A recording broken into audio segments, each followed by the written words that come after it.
Nós voltamos com o Sem Censura. Hoje está falando de saúde vocal, de saúde bucal e de turismo também. Vamos falar um pouquinho com o Bayar, depois eu acabo com o Fernando para a gente voltar sobre os realities. Bayar, quais são os nossos projetos em turismo? Vamos lá. Olha, nós temos que buscar formas não convencionais de vender um destino turístico. Eu acho que hoje o que a gente está, na realidade, conseguindo é formar um grupo de embaixadores de turismo do Rio de Janeiro. São personalidades que anualmente a gente nomeia e que nos ajudam na promoção institucional do Rio de Janeiro. E é interessante porque esse projeto hoje é um projeto da Sesgran Rio, com o apoio do Copacabana Praia e da Sérgio Castro Imóveis. E ontem, Vera, foi o dia que nós entregamos o título. Ah, que beleza. Lá na Confederação Nacional do Comércio, foram 18 personalidades que receberam o título. Eu sei, nosso colega Jorge Ramos ganhou. O Jorge Ramos recebeu, é verdade. Estamos muito orgulhosos disso. E a gente ficou muito feliz porque foi uma forma também não convencional. A Jane de Castro, a primeira transexual, por exemplo, a receber o prêmio, nos brindou com Edith Piaf. Uau! Depois, a Itamar Corax cantou também. Eu acho que o grande objetivo é a gente buscar uma forma de... O turismo passa por uma crise muito grande. Quer dizer, a gente recebe cada vez menos turistas. Eu vou lhe dizer, o número de turistas que o Brasil recebe é insignificante. A gente recebe hoje 6 milhões e 400 mil turistas. É muito pouco se a gente comparar com outros destinos.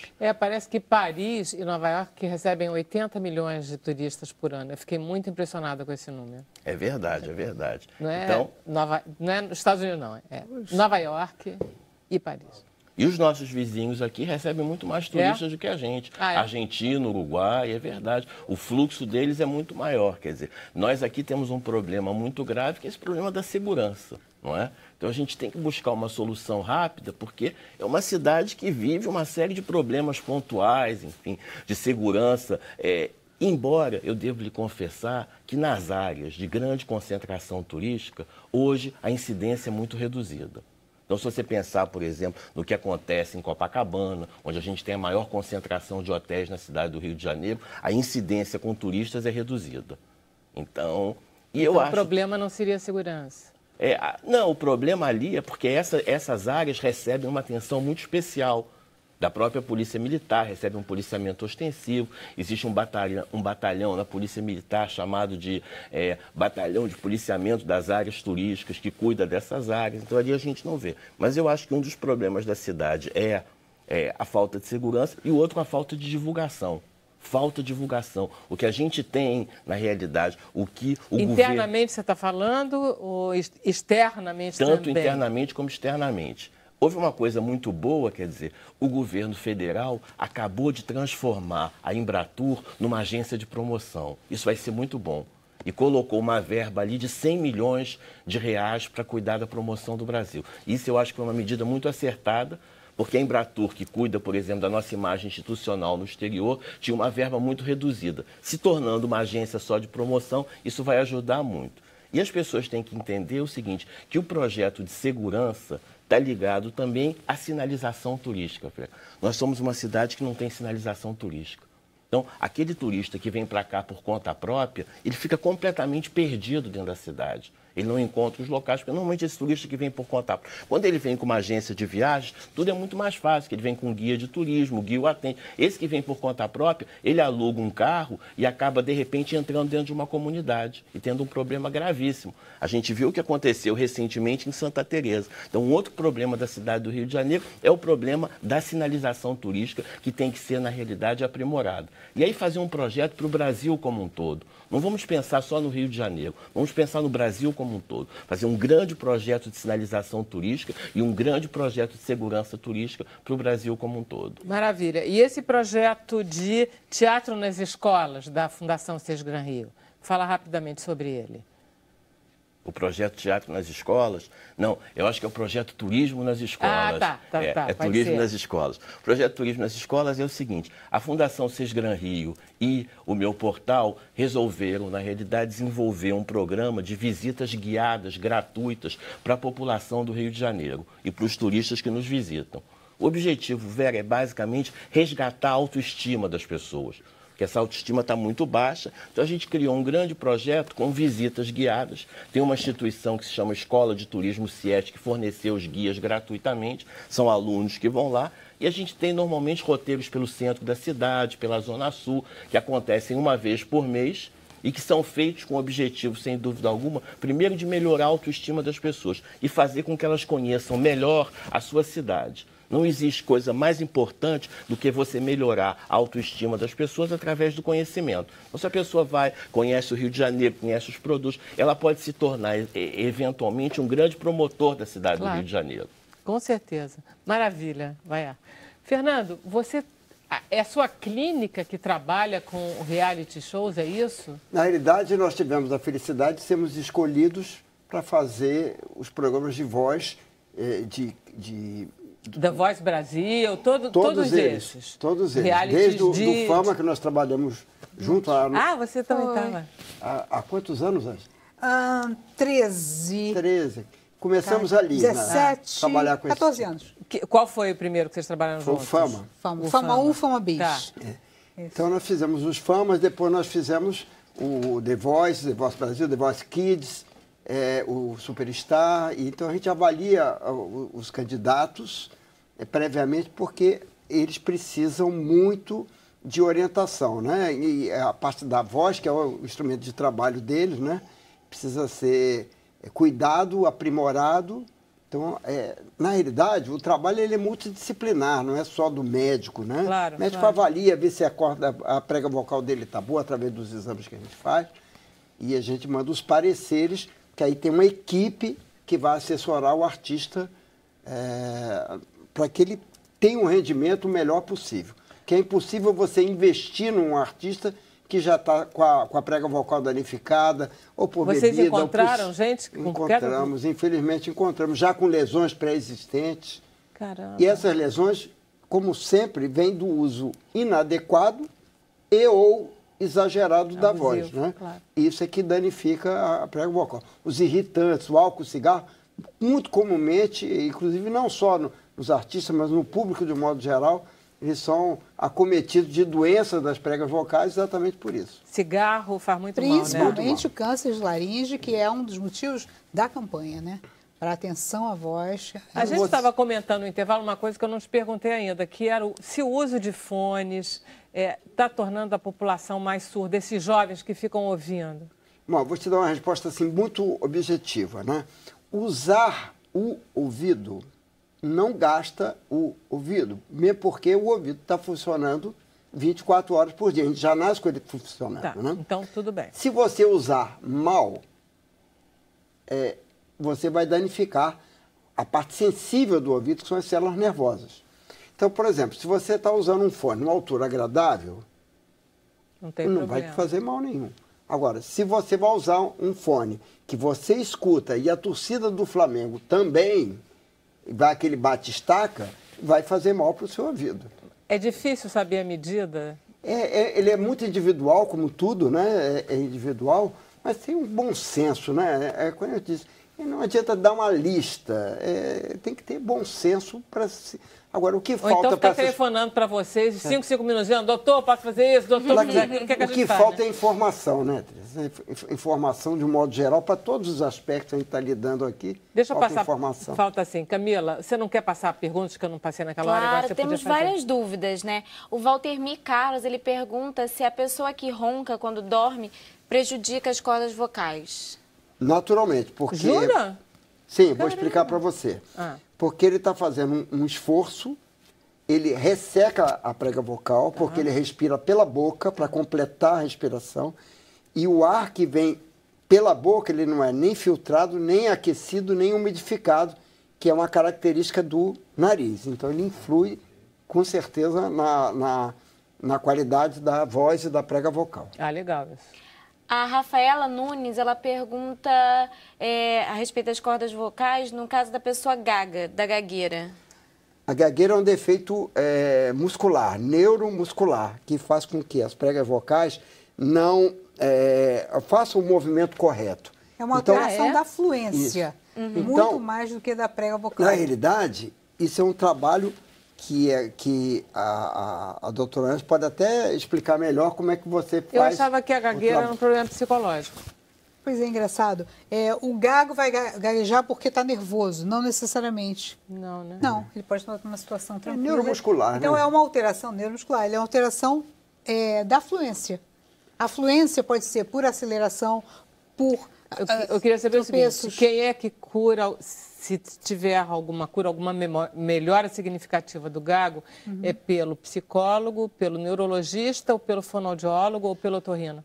Na verdade, a entrada vem, quer dizer, inicialmente, por ser uma alteração de fala, não é? Uma alteração da fluência, ela vem via fonoaudiologia, né? E aí outras questões, então, serão avaliadas são encaminhados, né, para exatamente... E é verdade que o gago, quando ele canta, ele não é gago nunca? Toda vez que você fala espontaneamente, eu estou aqui conversando, eu estou falando espontaneamente, eu não decorei isso que eu estou dizendo.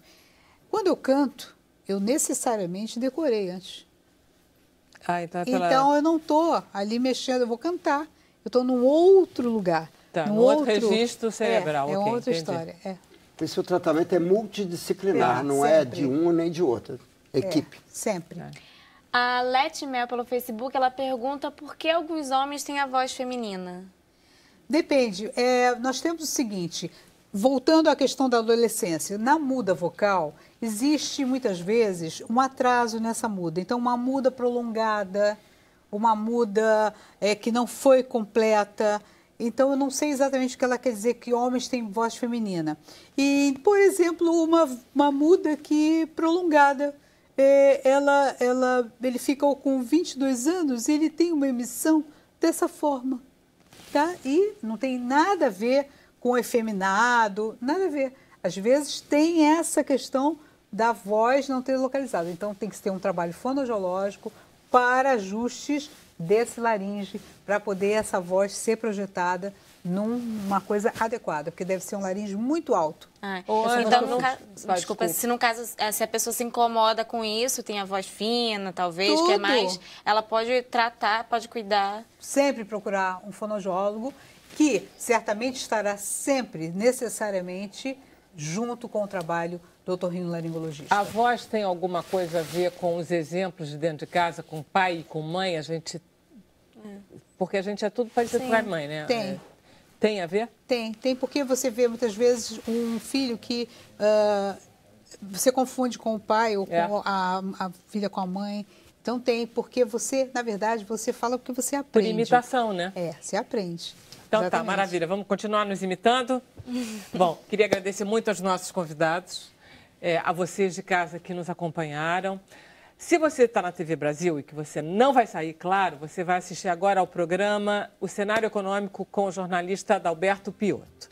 Hoje, na faixa Realidade, temos Caminhos da Reportagem e é o consumo de crack nas áreas rurais. Tá? Vai ser às 10 da noite. Bom, se você está ligado no Facebook, a gente vai ficar mais um pouquinho, pode ser? Claro. Maravilha. O Sem Censura é um programa da TV Brasil. A gente volta amanhã às 5 da tarde. Até lá, obrigada.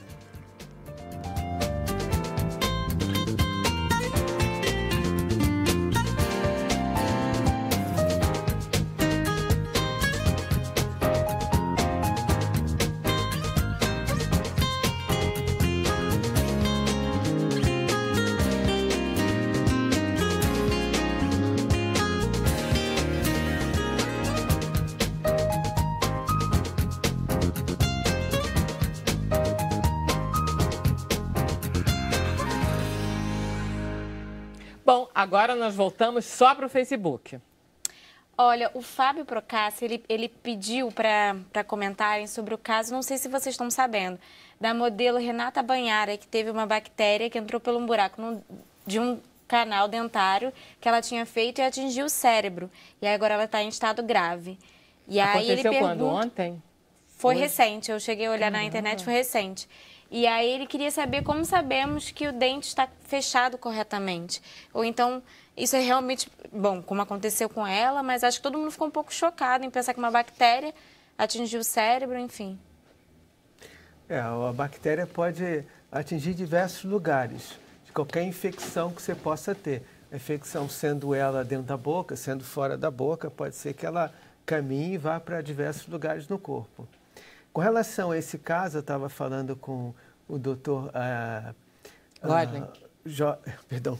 O Gosling, Fernando Dr. Gosling. Antes de começar, me parece que isso aí passou pelo seio antes de... Quer dizer, ninguém ouviu o boletim médico, isso só é a paciente relatando o que ela fez. Sim. Eu não sei qual boletim médico, na realidade, o que ela teve, né? Mas, eventualmente, pode ir, doutor, eu estava comentando comigo, alguma bactéria ir para o seio esfenoidal e causar uma sinusite esfenoidal, que é na base do crânio, e algum problema, né? Mas aconteceu algum dano neurológico a ela? Gravíssimo. Gravíssimo? Sim, ela tem... pode morrer, está em estado de grave. Ela está em coma, tipo assim? Caramba. Vou explicar algumas coisas. Primeiro, ela pode ser contaminada por via sanguínea. A bactéria pode correr via sanguínea, se instalar no cérebro e criar um abscesso cerebral. Ela pode se contaminar por parede. Você tem uma sala que está infectada, Claro, passa o parede problema por parede. é onde é que estava essa bactéria, Isso. claro. E uma infecção de raiz dentária pode contaminar um seio da face e dali se espalhar para uma cavidade, tipo o seio esfenoidal, que fica bem na base do crânio. Mas é difícil a gente especular por Claro. onde que foi, Claro. só com esses dados. Infelizmente, vamos ter que Mas é esperar ela possível, morrer, né? sim, que haja uma contaminação, ou via sanguínea, via dentária, ou parede por parede, contaminar o cérebro. Não só no dente, mas no ouvido, tudo que está cercando o cérebro. O problema de superbactéria é de uma alta contaminação, sobretudo se foi depois de uma cirurgia de canal. É isso que é o problema. Não estou nem preocupado com superbactéria. Qualquer a disseminação, qualquer bactéria. Pode ir para o cérebro e causar um nessas dano vias todas, né? O doutor falou, a paciente está imaginando que foi o canal que ela tratou há 6 anos atrás. Imaginando.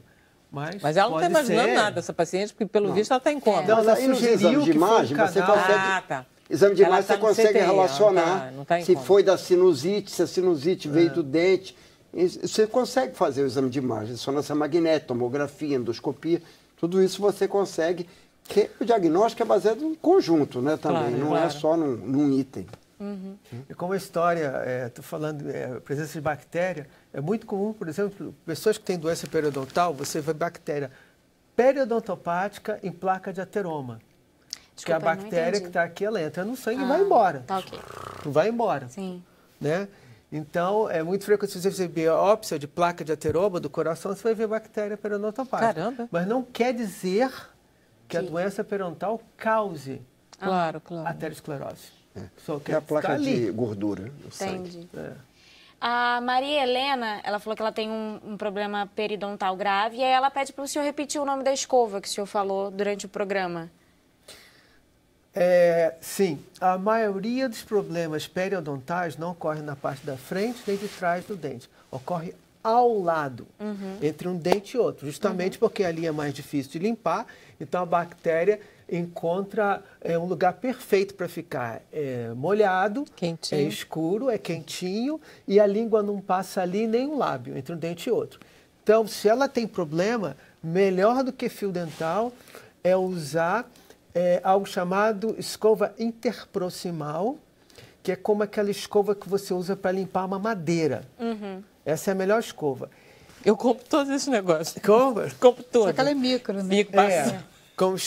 É melhor. E um detalhe aí, que aí ela vai ter que se atentar quanto a isso. Existem diversos diâmetros de escova interproximal. Claro, porque existem diversos espaços entre um dente e outro. Pouco espaço, moderado, muito espaço. Então, ela tem que ver qual escova entra melhor nesse espaço. Tá? A escova tem que preencher todo o espaço. Que ficar muito frouxo, não limpa nada. Entendi. Deixa eu só voltar aqui, que saiu. O Demetrius Shakur, ele pergunta se o mau hálito pode ser causado pela má escovação. É uma boa pergunta do mau hálito. Sim. especialmente quando ele tem certas doenças periodontais, que são caracterizadas por uma microbiota que exala uma substância que dá um cheiro muito ruim. Necessariamente o mau hálito vem da boca ou vem do estômago? Não. Raramente do estômago. A maioria das vezes da língua. Língua. Isso tem uma escova própria, não é isso? Da língua. Outra escova para ela comprar. A língua saborosa, aquela língua branca, é a principal responsável pelo mau hálito. Mas assim, principal, muito principal. Muito principal mesmo. Ali, a língua, compare com um gramado verdinho. Mas imagina que aqui esse gramado pegou muito sol e ficou aquela palha amarela. A língua tem as papilas, então que é como se fosse um cabelinho. E aquilo queima, e geralmente queima com ácido e fermentação digestiva. E faz aquela placa branca que a gente chama de saburra lingual. Então, como aquilo tem matéria orgânica, aquilo fermenta e dá gosto ruim e é colonizado por bactérias. E, eventualmente, por fungos também. Tem um desequilíbrio do ácido estomacal aí, não? Do ácido digestivo, Tudo não? tem a ver, né? Então, e fermenta, né? Não. Não. O Dr. Gosser está falando exatamente isso. Mas com relação ao mau hálito, a maioria é a língua mesmo. Por causa disso, porque tem essa é a causa mais comum. Existem N causas para a litose. Agora, não adianta você escovar a língua, isso não vai eliminar o mau hálito. Não, sim, claro. Vai eliminar absolutamente. Escovem a língua. Principal coisa, se você acha que você tem mau hálito, se seu filho... Às vezes tem pessoas que acham que tem mau hálito e ficam com isso na cabeça. Eu tenho mau hálito. E fica uma coisa Quem é que psicológica. sabe se a gente tem mau hálito? Filho é uma boa dica, né? Filho não mente. Ele vai dizer, olha, você tem mau hálito. Não é que o filho saiba, é que ele não mente. Ele vai falar a verdade. É verdade. Tem toda a razão. Filho é uma ótima coisa. O Fernando Martinelli, ele pede para a doutora Ângela falar um pouco da prevenção do câncer de laringe. Ok, muito importante isso, porque, na verdade, o Fernando Martinelli é um grande fonoaudiólogo do Espírito Santo, muito querido, e muito boa pergunta, porque, na verdade, o câncer do laringe, muitas vezes as pessoas dizem, mas eu parei de fumar tem 20 anos. Não interessa. Se você fumou há 40 anos, você tem risco de ter câncer do laringe. Atendi hoje um paciente exatamente com esse quadro. Parei, fumei 20 anos só. Ele falou essa palavra. 20 anos só.